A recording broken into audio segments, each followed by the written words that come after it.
Mr. Bessent, I'm just a plain, simple man, the average, everyday American is looking at this hearing today. So can you tell me first, does trade deficits constitute a national emergency? The hollowing out of the U.S. No, just yes or no. Class, yes or no. Yes or no. It's a national emergency, sir. It does. It does. You're telling me trade deficits equals a national or creates Persistent and prolonged. Okay. Yes, sir. And do you know also, sir, that for the last 4 decades, we've had trade deficits in the United States of America, and nobody said it was an emergency? Democratic and Republican presidents? You know what that says to me? That it's not an emergency because it hasn't been for 4 decades. It says to me that we should bring tariffs back to the United States Congress so that we can make that determination as the Constitution has said and not try to go around Congress. That's just unbelievable to me. Let me ask this question.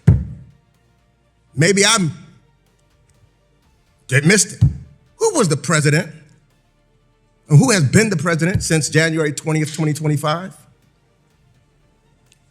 Donald J. Trump. Okay. And who was the president in 2024? One believes President Biden. One believes? You one of those non-believers that the election, the American people didn't vote? I am not. You're not? You said one believes? Do you believe in the Constitution of the United States? And it should be I believe in the Constitution of the United States. So you believe in it without any second thought. You don't have to think about it. You believe in it and you would abide by it. Is that correct? I have and I do, sir. Okay. But do you know that a president has said he may or may not? He don't know? Let me ask this question. I couldn't believe my ears. Sunday, during NBC's Meet the Press, President Trump credited himself for the strong economy in 2024 when Joe Biden was president. But then he blamed President Biden for a weak economy in 2025 when he was president. Now, I'm not so sure how the American people puts that together. In 2024, strong economy, he tried to take the credit. In 2025, when he's the president, he blames Joe Biden. That doesn't make sense to me. I don't think it makes sense to most Americans. And I hope, Mr. Secretary, you're a businessman, it doesn't make sense to you either. It can't possibly make sense to you. Let me ask this question. If a government, say, look, Argentina, I remember when I came here, and Argentina kept failing to pay its debt. Not once or twice or 3 times. And we were all upset about it, and we said that they needed a host, somebody needed to take over their government. Somebody should help the president of Argentina. If the United States didn't pay its debt or something like that, we'd be very upset about that if we couldn't pay our debt. I mean, that's one of our focuses. Is that not correct? Sir, the United States will always meet its debt obligations. Always. Well, let me ask you this. Donald Trump, the deal maker, and you didn't answer Ms. Velasquez's questions, no deals, although he said 3 weeks ago that there would be deals. But Donald Trump, not once, not twice, not 3 times, not 4 times, not 5 times, but 6 times failed to pay his debts on his business and went bankrupt. And you're going to call that a good businessman? The gentleman's time has expired. Gentleman's time has expired. The gentlewoman from Missouri, Ms. Wagner, the chair of our subcommittee on capital markets, is recognized for 5 minutes. I thank you, Mr. Chairman, and I will try to keep my What Congressman Gregory Meeks did here was more than deliver a scolding. He forced this administration to confront its own contradictions using the one thing Trump world consistently stumbles over: facts. And that's exactly why this exchange deserves more than a quick headline. Meeks starts with something simple: trade deficits. Trump and his allies have spent years trying to frame trade deficits as a national emergency, a crisis so dire that it justifies bypassing Congress and imposing tariffs by executive fiat. But Meeks does what strong oversight should always do. He strips away the theatrics.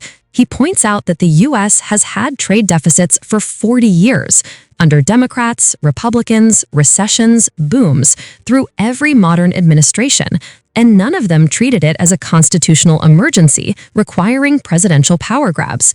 What he's exposing is the heart of Trump's new emergency narrative. It's not grounded in economics, it's grounded in politics. If a problem has existed for decades without being treated as a national crisis, and if experts across administrations didn't treat it as such, then calling it an emergency now is a pretext, not policy. Then Meeks moves to something even more devastating: Trump taking credit for the 2024 economy while blaming Biden for the economy in 2025, even though Trump was president during the period he's criticizing. This isn't just hypocrisy. Meeks uses it to show the incoherence of Trump's economic messaging. If the economy is strong, Trump takes credit. If the economy falters, Trump blames Biden. Facts don't matter, only the narrative does. And Meeks presses Scott Bessent on something deeper: the credibility of Trump's economic leadership.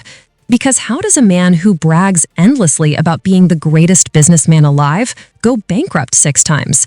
How does someone portray himself as a financial genius while repeatedly failing to pay his debts, something the United States government has never done? Meeks frames Trump's track record the way any investor would. If a CEO bankrupted 6 companies, would you trust him with your money, your retirement, your entire national economy? That's the quiet brilliance of Meeks' approach. He brings the conversation out of Washington jargon and into the real world, where consequences matter. He exposes how Trump's allies dodge basic accountability, how they repeat talking points without defending them, and how their arguments fall apart under even simple scrutiny. This is where oversight matters. Because Meeks isn't just questioning Scott Bessent, he's showing Americans how flimsy this administration's economic arguments actually are. And he's showing how quickly slogans collapse when someone demands clarity. This moment also tells us something larger about governance under Trump. The economic narrative shifts every time political needs shift. Tariffs become emergencies only when Trump wants executive authority. The economy becomes Biden's fault only when Trump needs a scapegoat. Bankruptcy becomes irrelevant when Trump needs to brand himself as successful. Oversight exists to puncture those illusions, and Meeks does it with precision, grounding every point in plain-spoken truth. In a political era driven by spectacle, this kind of clarity is rare and necessary. If you want a government that actually works for people, this is exactly the kind of scrutiny that has to exist. And it's exactly why voices like Meeks matter in hearings like this one. Make sure to subscribe, turn on notifications, and share this with someone who cares about the truth behind the economics we're being sold.